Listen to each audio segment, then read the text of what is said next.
They found her sneakers by the river. One lace knotted like a small folded secret. The morning paper called it an accident at first. Neighbors said it was the river that took her. But Natasha Anthony didn't belong to the dark. She belonged to music under her tongue, to a laugh that filled the grocery store aisle, to a brother who kept her hair ribbons in a cigar box, and a mother who polished each freckle with pride. Someone pushed her, someone who laughed about it later in a hall or never spoke of it again. For 20 years, the town turned the page and pretended there was nothing left to read. Tonight, under the same sodium light where teenagers still lean on chain link fences, officers walked up to a tidy house with a mailbox stamped with a married name and a child's bicycle in the yard. They read the Miranda warning. They put cuffs on a woman who used to sit behind Natasha in English class. The community that swallowed grief 2 decades ago woke up stunned, because the past had come back with the impossible clarity of a fingerprint. This is how one small shove became an accusation that split a town in two, and how the truth, patient as cold water, finally rose. Before we dive deeper, take a second to hit that subscribe button and like the video. Your support keeps me going. Let me know in the comments below where you are watching from. Natasha Anthony was the kind of girl who kept playlists made of afternoons. In Rockford, a town of worn brick storefronts and earnest high school football, she did cross-country in the fall, tutored third graders after school, and clipped coupons for a family that believed a little thrift was a virtue. She loved Debussy and the smell of the municipal pool. She worked evenings at a diner on Main and memorized coffee orders like lines in a play. Some kids could hide their compass needles. Natasha's pointed outward. She believed in loud apologies and in the idea that you could earn your mistakes back with kindness. On a humid night in June 2005, she walked home from a party along the stretch of the Rock River that cut through town, a path teenagers used because adults came in Easter outfits and thought the route harmless. She was with friends. There was laughing in the dark. And at some point, an argument broke between 2 girls who had once been friends. The witnesses would say later that it was a shove, a moment of heat and teenage cruelty. One friend would say that it was an accident. Another would say she saw feet vanish under the surface. Whatever the exact physics of the shove, the current took her, and she didn't come back up. The cell phones were flip phones. The snapshots were grainy. Police combed jackets and asked questions the way people sometimes do when the highways close, politely without the urgency required, because nobody could imagine a girl like Natasha meeting something like this that night in Rockford. The case went cold. There were theory branches, a dare gone wrong, alcohol. The riverbanks slick with missteps. The town patched the wound with rituals, a candlelight vigil, a scholarship named in Natasha's honor, and a box of unfinished sentences in her bedroom that eventually her mother folded away like a time capsule. Years passed. The scholarship paid for a nervous little kid to buy textbooks. Her brother Jamal folded his grief into the steady muscle of work and a job that taught him the dignity of showing up. The diner closed and reopened under a new sign. Children changed.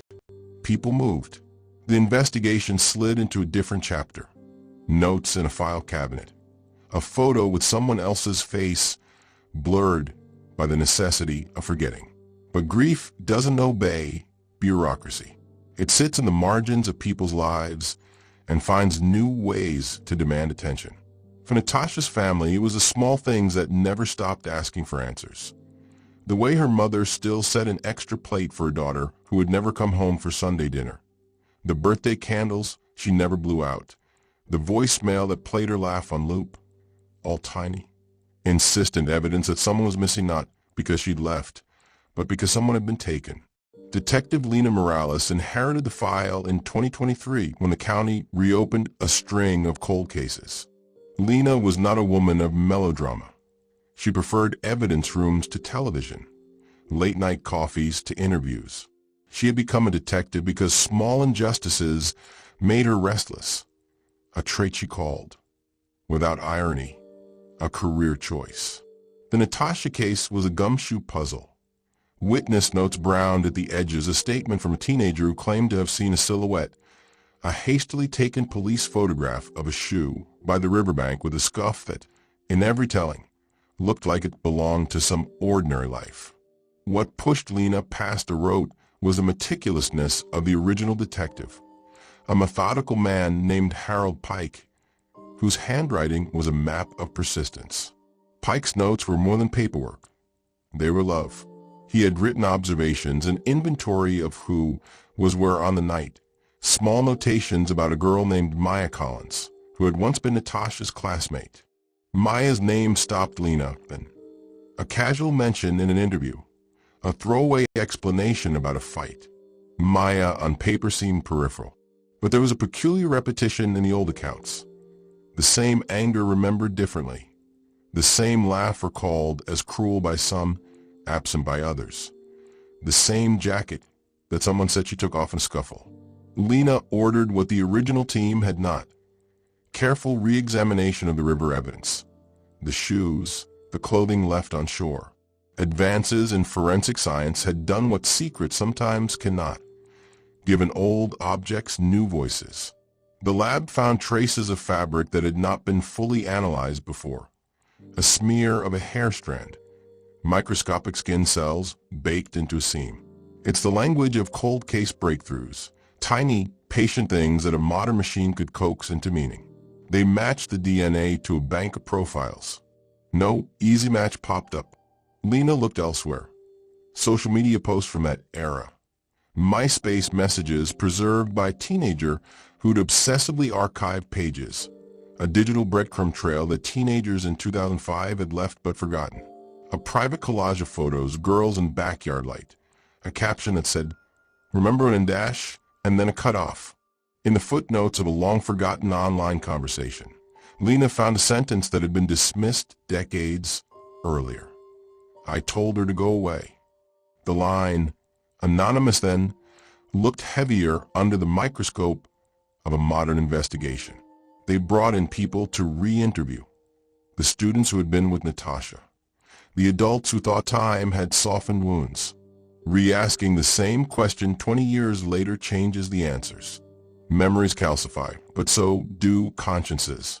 One witness, a woman who had been 16 at the time, sat in an interview room and held a coffee like a life preserver. When Lena played an old 911 transcript, the woman mouthed along. And then she did something the town had not expected. She began to cry and told Lena, quietly, that she had lied before. She had been afraid of being ostracized, of being seen as a betrayer. And so she had watched a scene unfold and said nothing then. She said the woman she saw push Natasha had been Maya Collins. Maya had been a bright, complicated girl. In the year 2005, she was known for her way of making opinions feel like edicts and for the tight friendship circles she ran. She graduated, left town, and returned years later as a woman with a steady job at the district school office. She married, changed her last name, and had a child who learned to ski in a park that looked suspiciously like the one where Natasha used a bike. To the casual observer, she was a pillar. PTA meetings, holiday dinners, a neighbor who brought casseroles to the sick. To her old classmates, she was a person with history, somebody who could be admired and for some feared. Maya Collins, later Maya Hart, had built a life that looked like atonement to a neighbor who would recall how she always held doors for people. That same life made the arrest colder and more dramatic. How does a community reconcile the woman who brings hot dishes to funerals and curates the school's bulletin boards with an accusation that she had shoved a teenager into a river? The arrest was not about a single witness. It was a plurality of small things that formed a cord around suspicion. An unexplained text message chain, Maya's fingerprints on a disposable cup found near the river, which police had not collected or analyzed in 2005. And most damningly, advances in DNA analysis that tied microscopic skin cells under a fingernail to a profile consistent with Maya's DNA from a maternity clinic sample. A lawful match in the modern sense, made possible by improved methods and a more exhaustive database than the one available 2 decades prior. When they knocked on her door in 2025, Maya was schooling her son in the backyard. Her husband was in the kitchen. She answered the door in slippers and a robe, and the officer's presence transformed the domestic scene into an instant courtroom of light. Maya's eyes were brown like the river on a rainy day. They did not flash with guilt, only with the shock of a life interrupted. She listened to the Miranda warning as if to the story of someone else. Then officers took her away to the stale fluorescent light of a station that kept its seats uncomfortable on purpose. The community response split along familial lines. For Natasha's family, there was a fragile relief so large it shocked them. The leveling, brittle sort of relief that follows the discovery of a long-hidden fact. Jamal sat in his mother's kitchen and let the news settle like an old coat. He felt something like vindication, but it was threaded with a grief that paddled underneath every waking moment. His mother folded and unfolded a napkin. "It doesn't bring her back," she said. "But maybe now we can tell a story that isn't only pain." Others reacted with disbelief. Parents who had sent their kids to school with Maya's own child worried about what they had failed to know. Neighbors who had accepted her casseroles whispered about betrayal. For some survivors of teenage cruelty, the arrest was a mirror, a reminder that some behaviors left unchecked do not disappear but metastasize. Courtroom drama followed with the messy procedural fervor of the modern era. Maya's defense counsel painted a picture of reasonable doubt, a montage of alternative explanations for the evidence, and a sharp interrogation of the handling of the original investigation. They asked why police had not collected certain items, why witnesses had been left to their memories, and whether 2 decades of rumor and resentment had created a narrative that fitted the facts rather than the other way around. The prosecution, led by a prosecutor who had decided to take the case because she believed in the moral necessity of telling a victim story, built a narrative out of many small elements: the DNA, the new witness testimony, the old statement where Maya had been mentioned as angry and aggressive. They tried to show motive without resorting to speculation, that an escalating pattern of humiliation and exclusion between the girls had turned cruel, and that, on the edge of the river, cruelty had a physical consequence. In the courtroom, Natasha was no longer only a photograph tucked into a file. She became a girl with favorite songs and a dream of college campuses where she could study music. Her mother testified and did something that made the room stop. She described a voicemail, a voice message of Natasha's singing low notes into a phone, which the defense tried to dismiss as sentimental. The prosecutor played it. The melody was thin and small, but its existence refused to let the court reduce Natasha to an anonymous case number. Maya's testimony was a portrait of denial sharpened by self-possession. She took the stand and spoke slowly, denying the shove, denying intention, sometimes crying, sometimes asking that the town believe the person she had been and the person she had become. Her voice was a map of the decades, rent and repaired.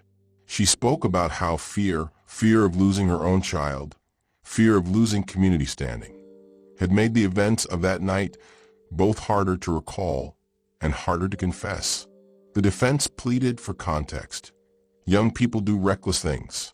Not every shove is murder. Not every argument has the same outcome. But trials are not tidy, and the evidence refused to be contained by neat narratives. A new twist arrived 2 weeks before the scheduled closing arguments. A small, battered notebook that had been in the possession of a now adult who had been in the group the night Natasha died. He had kept a journal then, private and raw, and for reasons that the prosecutor described as a conscience unburdened, he brought the notebook forward. On its last entry from June 2005, there was a line scrawled in a teenage hand. Maya pushed her. I saw. I didn't say. The defense called it unreliable. Handwriting could be misread. Motives questioned. The notebook's author took the stand and said he had been scared, that he had lied to save himself from the social fallout of telling the truth in high school. He said his silence had dangled over the years like a stone. He had not told anyone because what he had seen made him think about a future he might lose: college scholarships, friendships, belonging. Now, with a career of his own and a family who had taught him the meaning of courage, he said he could no longer live with a compromise. When Lena watched the testimony, she noticed the small things in the witness's hands. How he folded his fingers when he lied in youth, how he straightened when he told the truth now.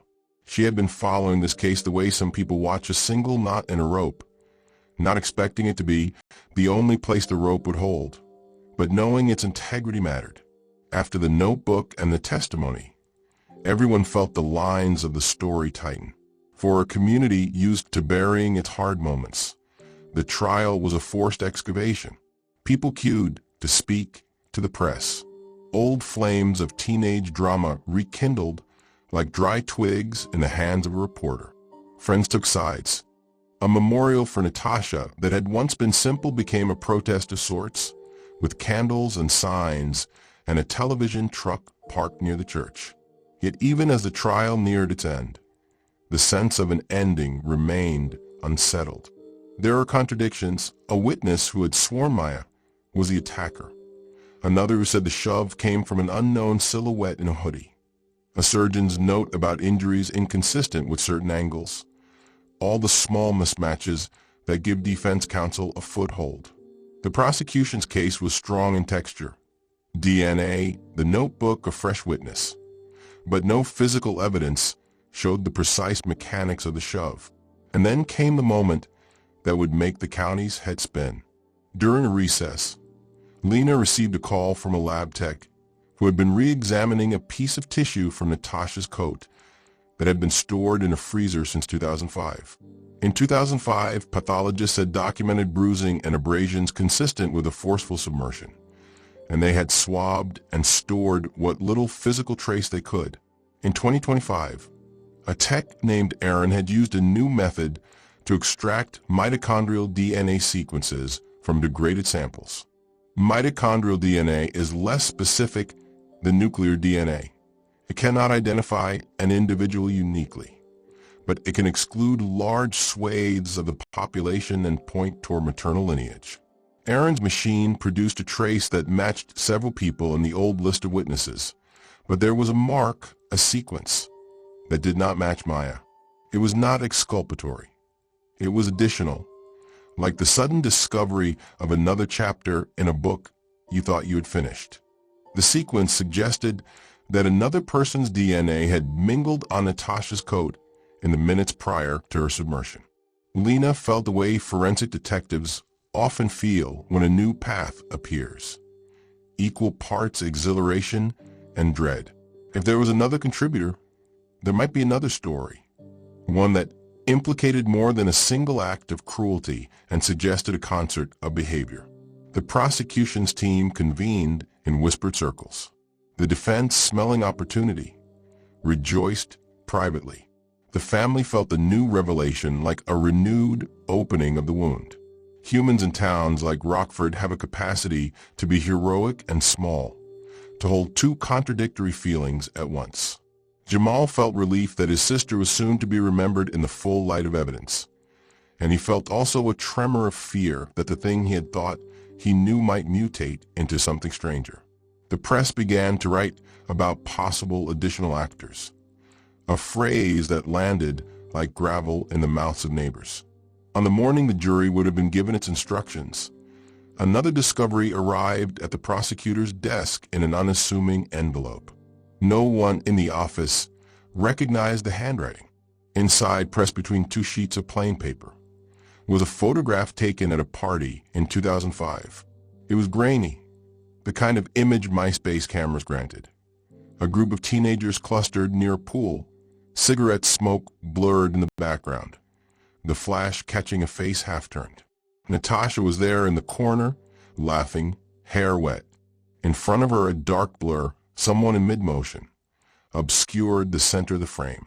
The back of the photo had a single line and a hand that trembled. "I remember this differently. Look closer." Lena looked closer.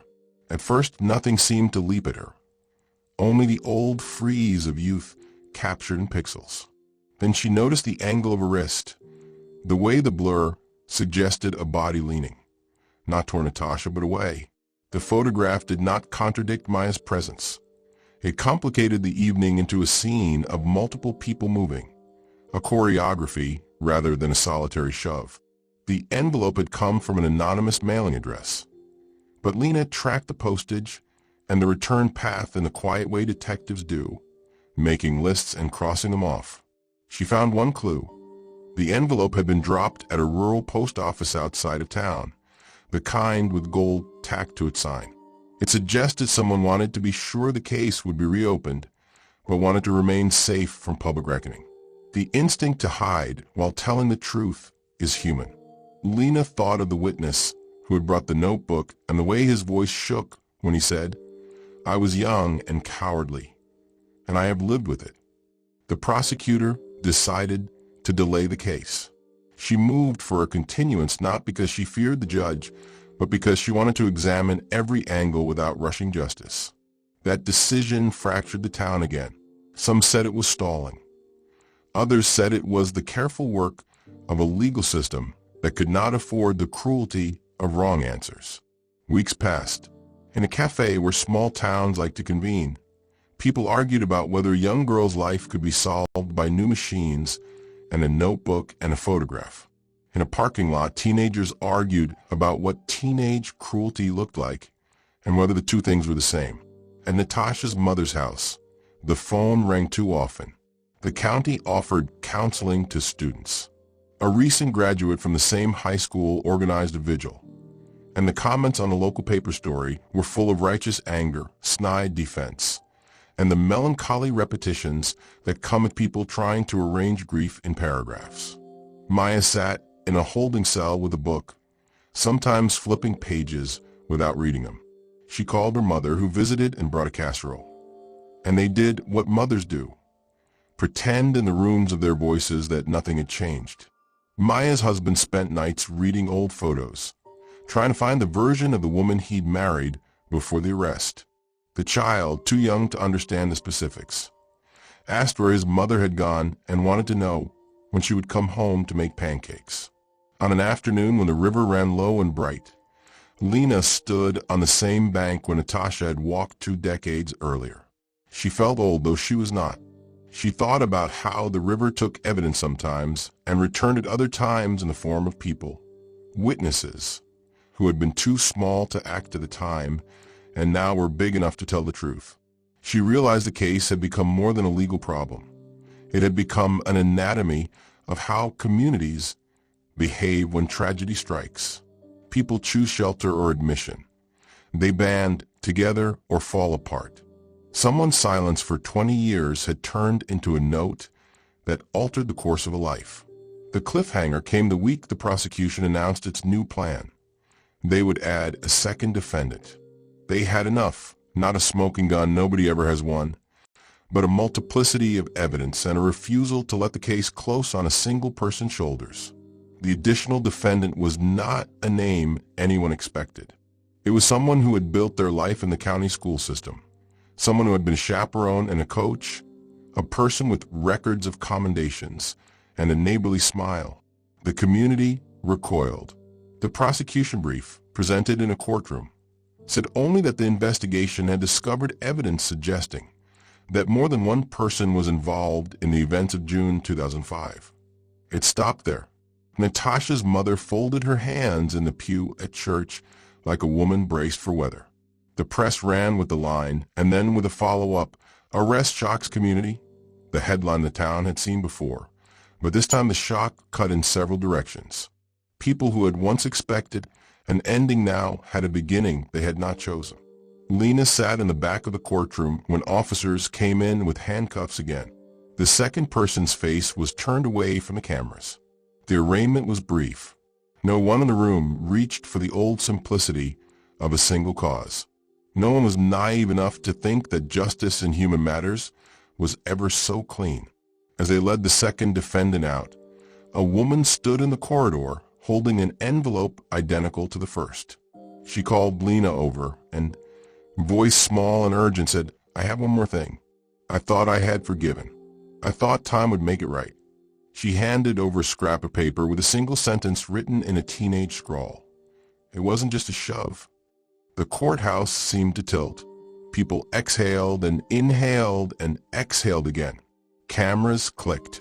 Lawyers spoke in measured tones, and outside, the river kept moving, indifferent and faithful.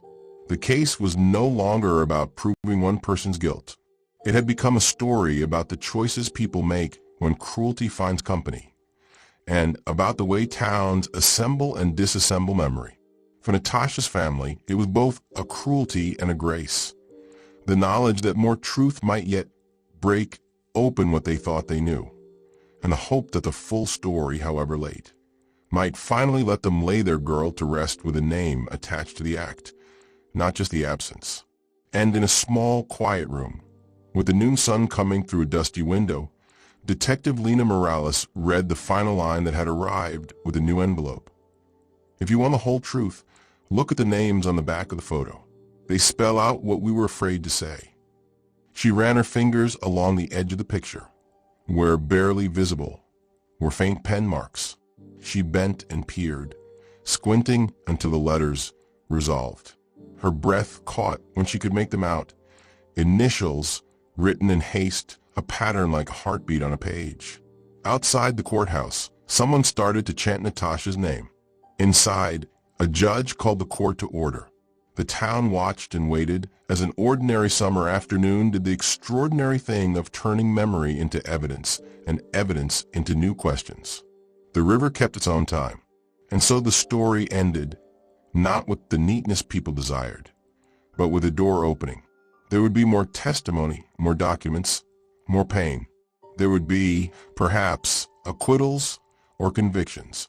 There would be lawyers and appeals and parishioners and journalists.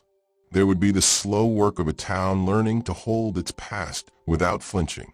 But before the next hearing, Detective Lena put the original photograph on her desk, pulled out a magnifying glass, and began to trace the faint initials in the corner. Names, she thought, are the only currency the dead ask of us. She whispered the one she saw. A three-letter cluster that for 20 years had been the invisible fulcrum of a story. And then she dialed a number that had not rung in a long time. The receiver trembled when it answered, and a woman's voice, older now, came through. Lena spoke the first words she had said to many people that summer. "We need to talk."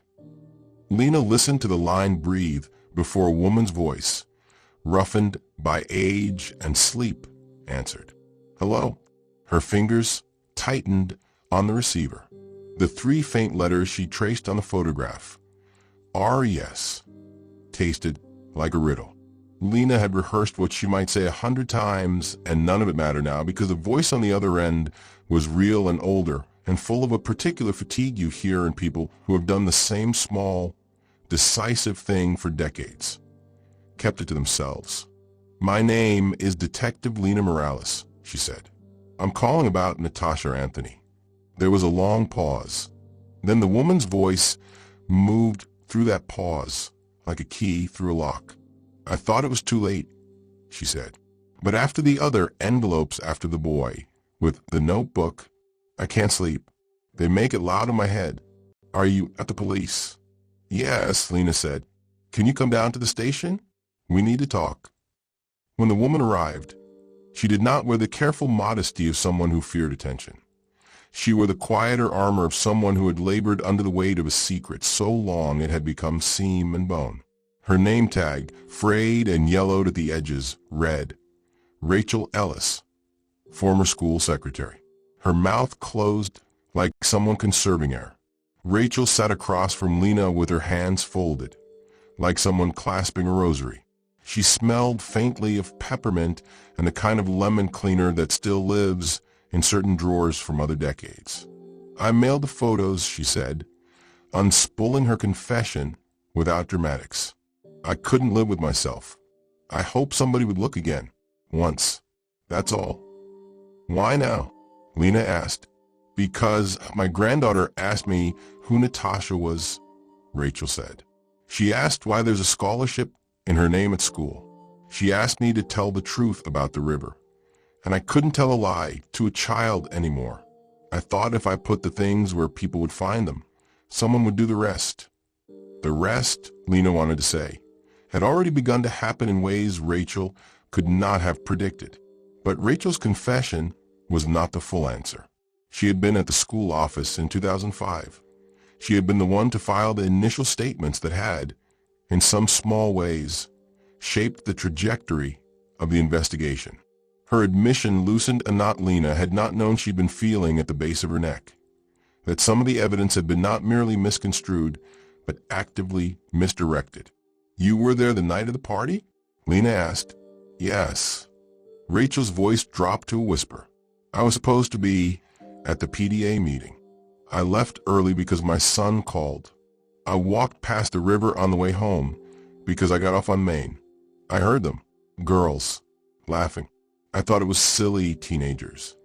And then I heard someone cry, and then the splash. I went and called the police. But later, people came to the office. They wanted to make sure it was handled quietly. We were proud of the school. We didn't want scandal. They said, if this gets out, it will ruin teachers, chaperones, the school. I should have made them talk to the police differently. I didn't. I did what I was told." Rachel's voice trembled with a regret that spoke of small compromises made to preserve a larger image. Lena could see the shape of it, a web of adults patching each other's reputations until the truth fell through. But what made Rachel's admission lethal to the town's sense of itself was another thing she produced from her handbag and laid on Lena's desk like an offering. A VHS tape, the kind you no longer find in most homes. Its label written in a teenage scrawl. June 5, pool party. No one had mentioned a tape in any of the interviews. Lena felt the room tilt. VHS was a relic. Yet relics kept their power. She took the tape with gloved hands as if it were a small, dangerous animal. "I kept it," Rachel said. "I thought if I ever needed to remember, I would. I didn't know why I saved it all these years. I was afraid of what else might be on it. And I was afraid that if anyone else ever watched it, they would make me watch with them. And that would be worse." They watched it in the evidence room with a kind of clinical pressure that makes ordinary images feel like confessions. The footage was grainy, flash from a disposable camera turned video. Teenagers milling near a pool, music muffled. The world smeared in the small, incandescent halos of young laughter. For a long time it felt like the kind of adolescent archive you see 90 times over in any small town. A collage of bad haircuts, a boy with a cigarette, a girl in a strapless dress leaning back to laugh. Natasha appeared often in the margins, bright, alive, a body that moved as if it had been designed for motion. Then, 32 minutes into the tape, something changed the tenor of the footage. The camera had been propped on a fence, capturing a slice of the party near the pool, and beyond, the dark line of the river. For one long terrible minute, it recorded what looked like a tangle of bodies at the pool's edge. Natasha, a pair of girls, and a man in the shadow who was bending, his hand near Natasha's face. The audio was fragmentary, but awful clarity arrived like slap. A voice, low, panicked rather than cruel, saying, "Don't make scene." There was a muffled noise, a grunt. The camera's perspective wobbled, as if someone had stepped on it. Lena rewound and watched it again, each viewing raising her body temperature a degree. The muffled voice, male, was not in the police reports. No one had mentioned a man bent over the scuffle. In the old files, the event at the river had been described only in terms of youth and teenage cruelty. Adult intervention had been a secondary, almost erased detail. Lena stopped the tape and froze the frame. There, in the second the camera had captured, was a man whose face she could not make out, a coach's build. Broad shoulders, a whistle glinting in his hand. The image held a sleeve with a patch, the kind of department sleeve sports coaches wore. The next frame was worse. Natasha, eyes half closed, being lifted like a child by that man. He carried her across the lawn away from the river and toward a van parked under the sycamores. The room went colder. Lena felt as if someone had reached into her chest and squeezed. Rachel's hands had become fists on the metal table. "I remember that van," Rachel whispered. "I remember the way it smelled like leather and gasoline. I thought he was taking her to find help. I was wrong." Over the next days, Lena and her team moved with the kind of cold choreography prosecutors and detectives perform when a new player enters a board they thought they knew. The man in the footage was identified through payroll records and that patch on the sleeve. His name was Robert Hale, Coach Hale, a man who had been beloved in Rockford for decades. He had coached at the high school, led fundraisers, arranged after-school programs. He had been the person who arrived with casseroles when neighborhoods needed dinner, who smoothed problems in PDA meetings with a single blessed word. Now his name was the one Lena said in a way that made people stop on sidewalks. They found him at his son's house, the same son who had once been one of Natasha's classmates, the same son who had been listed in a yearbook snapshot with Natasha smiling beside him at graduation. Hale's hair was thinner than the footage suggested. His shoulders had begun to slope. He answered the door with a hand that trembled, as if the very act of meeting people made him uncertain. When they arrested him, the town watched with an intensity that felt unmoored from rationality. Hale's face did not register surprise. It registered something older, like the hollow of a man who had been storing a storm in his chest for decades. In the interrogation room, under the relentless white lights, Hale's voice was flat when he spoke. "It was a mistake," he said. "I was trying to get her away from them. She was bleeding. She told me something. I didn't want the school in ruin. I didn't know what else to do." The something he mentioned was what would unmake the town. "Tell me," Lena said.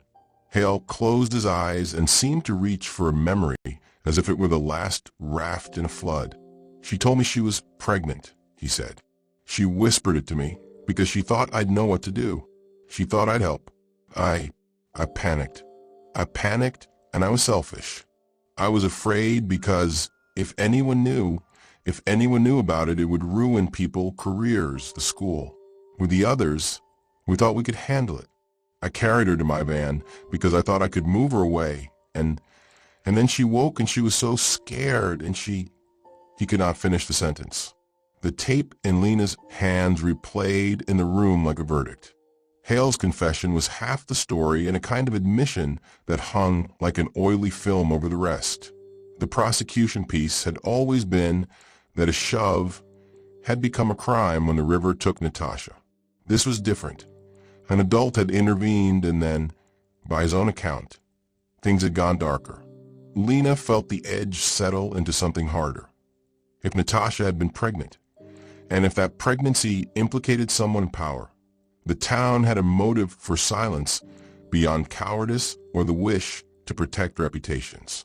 The motive had teeth. But Hale's testimony did not stop there. His hand shook as he continued, like a man reaching into a wound to prove the wound existed.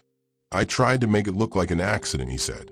"At first I thought if everyone thought it was a tragedy, if they thought she fell, then it would go away. I put her in the water to make it look like she drowned on her own. I couldn't stop the panic. I thought I could get her somewhere else, and that would be enough. I thought I could fix it. I was wrong." For Natasha's family, the words were compound pain. The original cruelty by teenage hands, and then the adult calculus that turned rescue into concealment and concealment into death. Jamal, who had listened to Hale's taped confession in the prosecutor's office with his mother beside him, felt the ground drop again. The relief he had felt at the earlier arrests folded into something the shape of rage. "Why?" Jamal asked when he could speak. "Why did you think she would be silenced? She was a girl with a laugh. She trusted people." Hale could not meet his eyes. "I was afraid of what it would mean," he said simply. "I was afraid for my name." The town's reaction was savage and stunned. Parents who had once entrusted their children to Hale's care felt betrayed.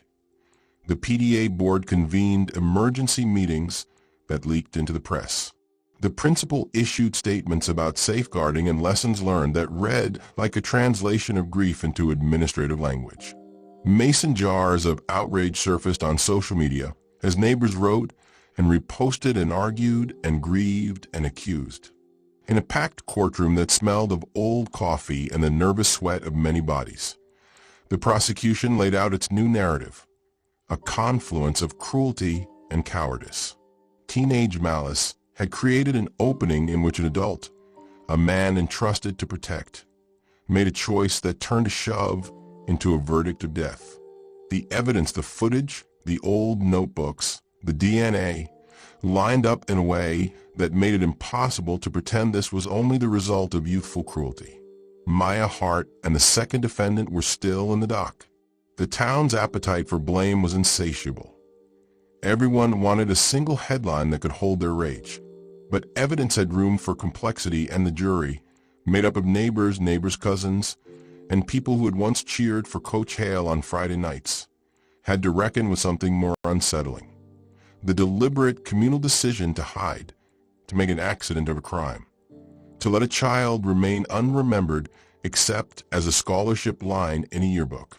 The trial's final moments were less a tidy ending and more a symphony clattering into silence. Hale pleaded guilty to charges of obstruction of justice and involuntary manslaughter. Maya and the second defendant were convicted, their roles established as part of the violent sequence. But Hale's confession changed something fundamental about the moral accounting. People who had defended Maya as merely a wayward teenager now had to consider how adult intervention had transformed a black moment into something more sinister. At the sentencing, Natasha's mother spoke like a woman who had kept a furnace in her center for 2 decades and finally had to let the heat out. "You took my child," she said to Hale, each word like a stone. "You took her because you were afraid of what would be said about your life. You took her because you loved your life more than you loved a girl." Hale's face finally crumpled then, like an old map that could not be smoothed. The judge pronounced the sentence. Decades in prison, a legal calculus the town had demanded. Yet the sentence did not make the wound fit. Jail could not unmake what had been done, nor could it repair acceptance into a community's moral ledger. In the weeks that followed, the town of Rockford experienced a slow, corrosive kind of unraveling. PDA meetings were replaced with public forums. The high school removed Hale's name from its trophy case. People who had once lined up to speak on behalf of coaches and teachers now listened. And the listening itself was a kind of confession. The scholarship in Natasha's name was expanded into a fund that paid for counseling rather than just tuition, because the town finally recognized that punishment alone would not be enough to teach what it had refused to learn for 20 years. Yet the most chilling element came quietly, as such things often do. Rachel Ellis's granddaughter, the child who had asked the simple question that had unspooled the rest, was suspended from school after someone posted a private video of her singing Natasha's favorite song. People debated privacy and revenge. The granddaughter received threats. Mothers whispered in grocery aisles about the dangers of stirring up old ghosts. The town, which had always believed it was small and therefore safe, learned that secrets are not contained by geography. They ripple. On the day Hale was led away in a standard-issue jumpsuit, Natasha's mother walked to the river with a photograph of her daughter. She stood on the bank where Lena had once stood and let the photograph out of her hands. Lena watched from a distance as the paper fluttered and finally sank, not because the act made sense, but because some grief requires the motion of shedding.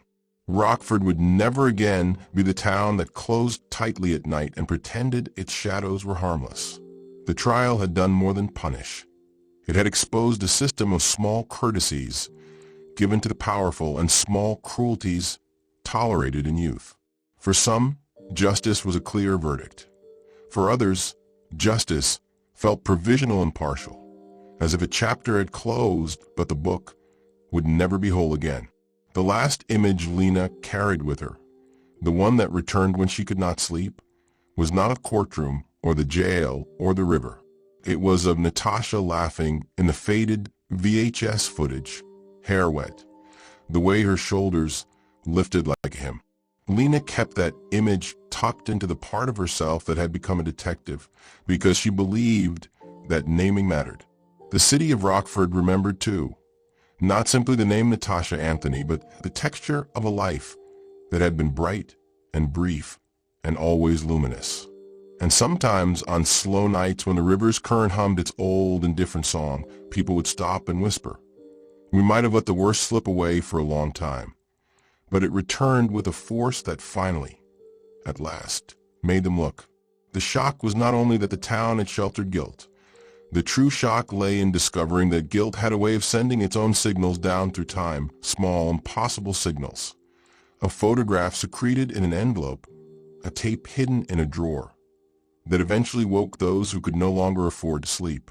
The end for Rockford was not restful. It was a shudder, a convulsion. But it was the kind of ending that might, with time, teach something a town had been slow to learn.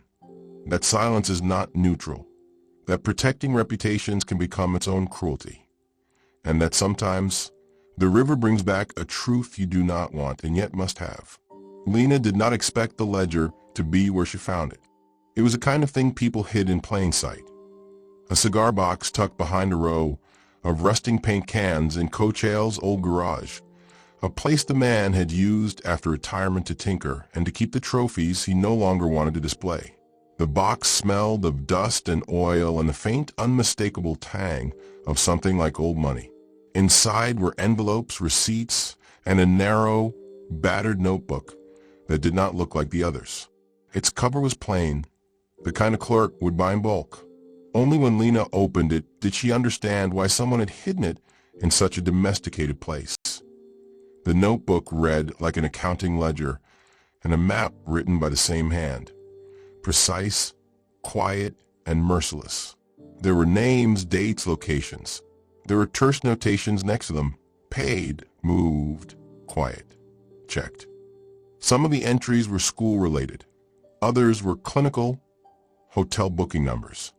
A hospital's ward designation scratched out and rewritten in the margin.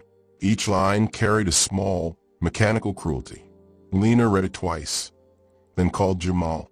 He arrived with a coat he could not keep buttoned, his hands stuffed in pockets as if they would hold him upright. When she showed him the ledger, he did not ask questions. He did not need to. He looked at the pages and then at Lena, and in the way people look when the floor drops out from beneath them, he understood the geometry of a conspiracy he had not imagined. Other girls? He asked. Yes, Lena said. Not names you've heard in the papers. Entries that stop, hospital stays that end with deceased crossed out with shorthand. Notes about burial plots purchased under false names. The garage smelled of oil and things that had once been useful. Outside, a wind came up, making the old banners on the nearby school flagpole crackle, like brittle promises. Jamal's face went pale in a way that made him look younger. He flipped through the ledger until a small penciled note caught his eye.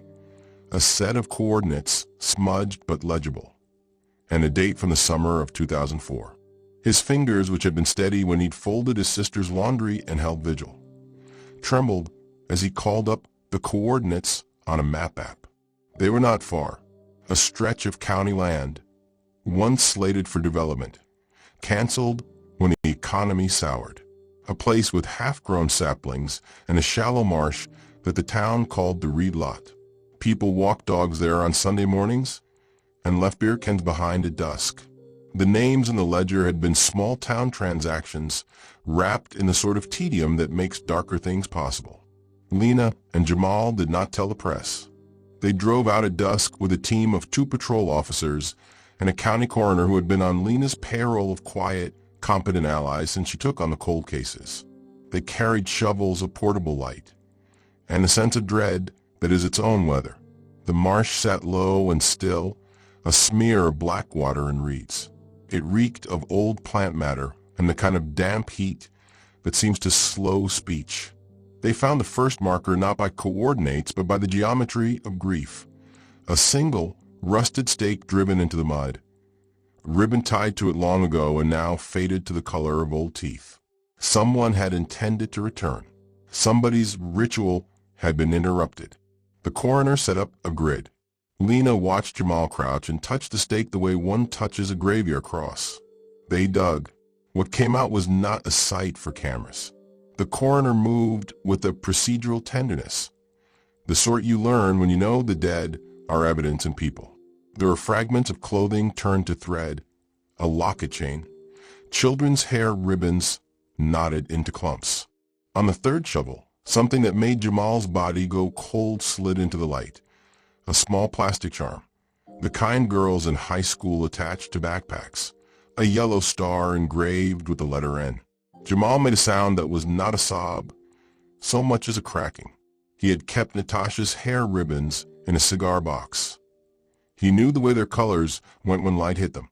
When Lena handed him the charm, his hands closed like a plier. He recognized the star because he had bought it for her at the mall.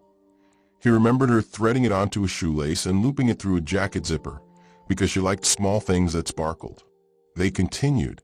There were more stakes, more ribbons, a small cairn of bones that the coroner recognized as multiple individuals, women teens, evidence that this ledger had not been merely accounting for favors, but for erasures. When Lena called the prosecutor, her voice did not shake. It had become a tool the way her gloved hands were tools. The legal team arrived with subpoenas and lowlights and an awareness that their town had just moved from scandal into catastrophe. Names from the ledger matched bank withdrawals and hush money transactions traced back to school accounts, PDA coffers, and the personal lines of men who had been pillars. The web was not neat. It was a tangle of improvised ethics and feral cowardice. The public leak, because secrets in towns leak as predictably as roofs after rain, exploded in a way that made everything before it seem like adolescence. Journalists arrived in vans. Parents gathered like a wave. The memorial that had once held a single photograph of Natasha became an altar for numerous faces. People who had taught Sunday school found themselves called to testify in courtrooms that smelled of coffee and old paper. Alumni groups collapsed.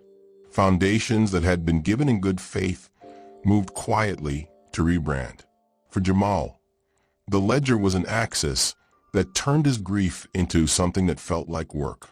He sat through hearings and pointed at names and watched men once smiling in yearbook photos grow thinner. He spoke at a town meeting where people had hoped the scandal would be an interval and not an unraveling. He read aloud from a ledger, voice steady in a way that made people look at him, as if he had become a repository of all that had not been allowed into language. But the ledger held one more secret, the kind that settles into the marrow of a story and refuses to be removed. Near the back, scrawled in a column that read like a checklist, was a line that made Lena's breath catch. Anthony handled. River, June 12, 05. Next to it, in a different ink and smaller script, 3 letters. J. Lena stared at that sequence until her head hurt. J could be many people. Jamal's initials were J. Could it be a coincidence? A clerk's shorthand? She studied handwriting conventions. She compared signatures. The notebook yielded to her like all secrets do when you press long enough. The J matched Jamal's initials. The same loop J he had used when signing a release form years later at his sister's scholarship ceremony. Lena felt her stomach turn. She thought of confirmation bias, of the way grief bends evidence toward meaning. She put the ledger down and called Jamal into the car. Jamal's hands shook in the same way they had when he found the star. He did not deny that he had signed documents years later. He had. He had been asked to sign for the scholarship fund, the kind of administrative things a grieving brother does to honor memory. He had not written in any ledger. But when Lena asked him if he had ever been to the Reed lot, his pupils dilated, and he said in a voice that had the sound of someone who had been holding a secret to stop it roaring, "I went once." He told the story in a voice like a blown-out candle. He had been 19 then, restless and foolish and raw.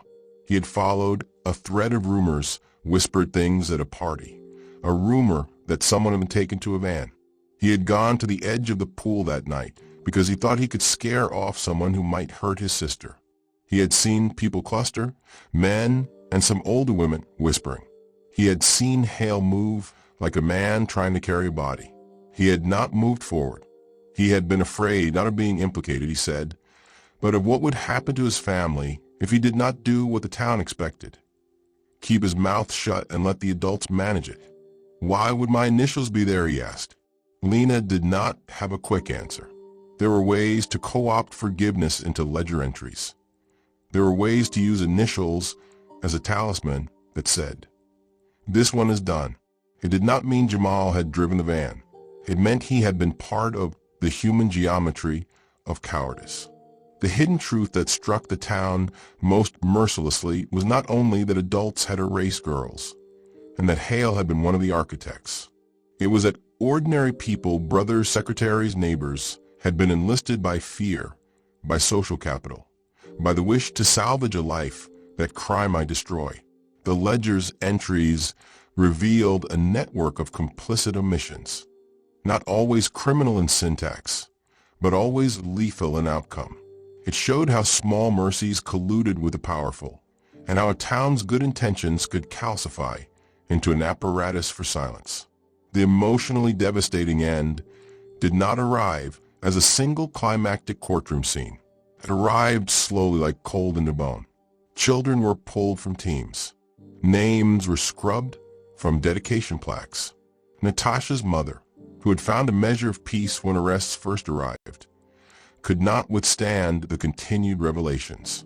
The cumulative weight of evidence, the ledger, the graves, the names of women who had vanished listed like groceries, broke more than systems. It broke people's capacity to endure that their neighbors could be two things at once, kind and capable of terrible decisions. One morning, before the sun had fully laid its hand on the town, Jamal walked out toward the river. He carried nothing but a cigar box. He had already donated the star to evidence. He now wanted to release the small reliquary he'd kept for 20 years. He stood on the bank and opened the box. There was Natasha's ribbon, a faded photograph, the charm he had found in the marsh, and a folded sheet of paper. A note he had discovered months earlier, one he had kept like a coal in his palm. It was Natasha's handwriting. It read, "If something happens to me, remember who loves music and plays our laugh into the dark." He let each thing go into the current. The ribbons floated for a moment, then snagged on the weeds. The river took the rest. Jamal did not cry in the way people expected. Instead, he made a small, animal sound and folded in on himself. Lena watched from the tree line, pretending she had not seen his collapse. When she went to him, he looked at her with a face that had become older than his years. "We found them," he said simply. Voice made of gravel. "We found where they put them. But what are we supposed to do with that? How do you make a town that did this into something that doesn't start the whole cycle again?" Lena had no answer. The ledger would be used in court. People would go to jail. Plaques would be removed, and names would be struck from honor rolls. There would be a legal accounting. But law does not stitch up the way the mind does when it has to live with the knowledge that kindness can coexist with cruelty and that neighbors you trusted housed darkness in their hands. The town would try to rebuild, but the ledger had already rewritten the narrative. Rockford had been an accomplice to its own sins. When Lena looked at Jamal, she thought of the first night she'd met Natasha's family, of a small living room where mother brewed coffee and the air was dense with mercy. Now the living room felt like a ledger entry itself, something accounted for, but not repaired. Jamal folded his hands into his lap, and for a long while did not move. The river moved on as if nothing had happened. The town, however, would never be the same. The ledger had done what decades of hush could not. It made visible the architecture of silence. The last line of the book would be written in court transcripts and funeral wreaths and legislative hearings on school oversight. But the deepest wound was quieter. It was the knowledge in the bones of everyone who had once smiled at one another in grocery aisles, that they had been capable of an ordinary, preventable betrayal. The emotional devastation landed not in spectacle, but in the small, private reckonings. A mother who stopped placing casseroles on porches. A coach whose name had been removed from a plaque, and who now ate alone. A town meeting where the usual comforts were absent, because everyone had learned that comfort could be a concealment. Lena drove home that night with the ledger locked in the trunk, and the image of a yellow star seared into her vision. She thought of Natasha's laugh in the VHS footage, bright and unextinguished, and she felt, for the first time in years, the peculiar, raw responsibility of knowing what had happened and keeping it that way. A record against forgetting. Outside her window, the river kept time. Inside, the town kept score. The ledger had rewritten what they would be. A town that had to look at itself long enough to learn how to stop making disappearances into accidents. That realization was a kind of punishment, and perhaps, Lena thought, the only penance left that could honor the girls who would never again be able to tell their own stories. Don't forget to subscribe, like the video, and turn on the notification bell so you stay updated with mystery cold cases. Let me know in the comments where you are watching from. Thanks for watching.